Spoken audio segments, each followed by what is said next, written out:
Just giving it a moment for the video to begin properly. Hope you're all having a great day so far. So what I wanted to talk to you about today is, it's not what you do, but it's the way that you do it. Which I was, as soon as I said those words, I started thinking, oh, that's an 80s song. I couldn't remember who it was. I Googled it and it says Fun Boy 3 and Bananarama. So I don't know if anyone wants to correct me on that, if there's any other different songs that you know. And I'm not going to sing it because no one will watch this video if I sing. But anyway, it's a fun 80s song. Maybe it was out before then. I don't know. Anyway, it's true though, and I want to explain what I mean by that.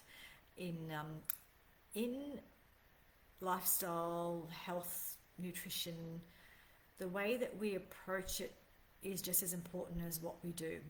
So I'll give you an explanation of that on a few different levels. So one, on the nutritional level, is we talk about the importance of different diets and different foods and eating different nutrients, and that's absolutely important, and I'm a nutritionist, so I'm never going to argue with that.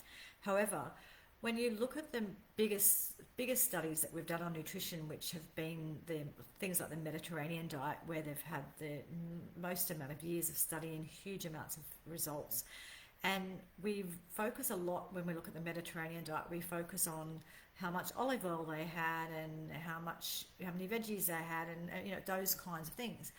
And while those things, like I said, I'm not going to argue with it, they are really important.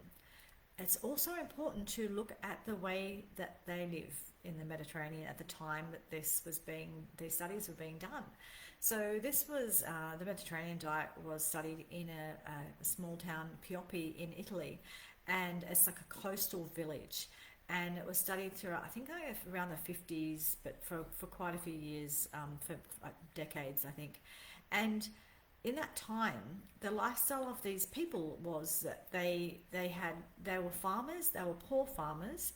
They only usually would have probably 2 meals a day, maybe 3, but 2 meals a day. They weren't snacking all day. There wasn't those kinds of snacks in those days anyway, but they were just eating real food. But they were eating real local food because they were farmers and fishermen. So essentially they ate just real food, local food, stuff that grew outside their door or they caught outside their door. And it was just real local food. They weren't overeating. They were just eating their local produce. But the other thing that's important is that they were involved in their communities. Those sorts of communities, people as they get older, as they age, are considered to be very important in the community and are considered to be elders and people who are wise, as opposed to people who are growing old and people thinking that they shouldn't listen to them because they're just silly old so-and-sos who don't know what they're talking about. So older people are quite revered in some communities, and so having connection and have a community basically where you're connected to everybody, you know everybody, you look out for each other, and also communities where when they did eat, if you think about the Italian way of life, they have that siesta in the middle of the day. So essentially when they stopped for lunch, they literally did stop for lunch, and what they were doing is, going home and actually making or preparing or cooking a beautiful home cooked fresh produce meal.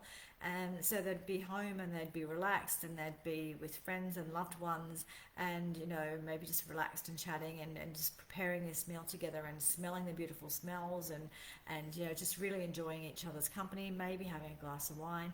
But essentially they were very relaxed and eating very slowly, and they might even have a nap after that meal before they go back to work. If you compare that to now, people eating in the drive-through, so you're sort of in a car in a drive-through, your body doesn't even realize it's time to eat yet, and suddenly, because your body prepares for eating and prepares for digesting by smells and thoughts and all that kind of stuff. But if you're kind of in the car, and then next thing you know, like food gets shoved through your window, and next thing you know, you're shoving it in your mouth, and you haven't really even had a chance to even smell the food, let alone body know that it's time to eat. And you're also trying to maneuver your way out of the drive-through and drive in the traffic, and maybe you're on a phone call to work or something all at the same time.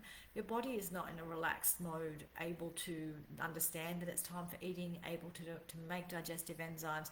So it's not just what you do, it's the way that you do it. And my mentor, Mark from the Institute of Psychology of Eating, he actually tells a story about a client that he had who was having really bad digestive issues.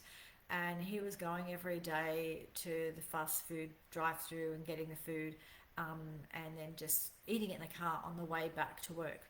And so he just like 10-15 minute break, drive through food, eat it on the way back, and he was getting terrible digestive symptoms. And the advice that Mark gave him wasn't to not eat the food even though it was crappy food, but the advice was, can you stop in the car park of the place and just spend 10 minutes eating the food before you drive back? So just stop in the car park so you're a bit more relaxed and eat the food. And you know what? It made all the difference. That person's digestive issues went away. But interestingly, what also happened is he started actually to notice the taste of the food, and he didn't want to eat that food anymore. So it's interesting how that when you're actually present with what you're eating and notice what you're eating, you notice when it's plastic rubbish and you don't want to eat it anymore. So it's interesting that. But see, it wasn't just what he was eating, it was the way he was eating it that was affecting how he felt. And the same thing I would say goes for things like exercise, because sometimes when we exercise, we do it with we do it from the perspective of punishing our bodies, or of burning off all of those horrible, terrible calories that we shouldn't have eaten. So we somehow feel ashamed because we ate whatever we ate, and we're trying to burn off the terrible calories of the terrible thing that we did. And it's all very kind of shameful and very punishing. Whereas when you approach exercise from a point of view of a celebration of what your body can do, and for making you stronger, and helping you with clear your head and clear your mind, and helping you stay functional and fit and feel good, that's very, very different to approaching it from a point of view of somehow shaming yourself or punishing yourself. So the way that you approach health things is very important, and also if you approach diet, lifestyle, whatever it is, but things that are around your health, if you approach them from a rigid, stressed point of view, that will mean that you're going into it in a stressed mode. And if you're in a stressed mode, that's going to undermine everything you're doing. So rather than approach your sort of diet and lifestyle, exercise and those kind of things from a rigid perspective and from a punishing perspective, to just approach it from a perspective of having compassion for yourself, listening to your body, nurturing and nourishing your body, as opposed to sort of punishing and these kind of rigid rules. And your rigid rules ultimately don't work. When you are present and connected with your body, and you're listening to your body, and you are a natural eater, you generally eat well. Because if you are present and conscious when you're eating, it's really hard to sabotage and eat yourself and just eat rubbish all the time, because you're very connected to how it makes you feel. That works a whole lot better than rigid rules. It really does. And so it ain't what you do, it is the way that you do it. Approaching looking after your health like you're looking after somebody you love, and somebody you care for, and somebody you have compassion for. Your body is that's the longest relationship you'll ever have in your life is the one with your body. So it is good to create a healthy relationship with it as early as you can, and the way that you approach looking after your health makes all the difference to your outcomes. And for the people who go on diets and then get shame themselves because they've so-called fallen off the wagon and have to start again next week, next month, whatever, that's that sort of cycle that goes around and around in circles is proving my point exactly what I'm saying. The way you approach your health, the way you approach looking after yourself, if you do it from a compassionate self-love and self-care approach, as opposed to a punishing and stressful, rigid place, you will see all the difference in the world. And don't forget, that is what we do at Informed Health. We do online individual consultations with people, and we do also group programs, and we help people learn how to listen to their body, learn how to nurture and nourish themselves to health. So if you need that, get in contact with us here at Informed Health. But yeah, nurture and nourish yourself to health. It makes all the difference. It really ain't what you do, but the way that you do it. Now I'm going to put that song in your head all day, but I won't sing it. Anyway, I hope you're having a lovely day. I hope you have a lovely rest of your day, and I'll talk to you again soon. Thanks. Bye.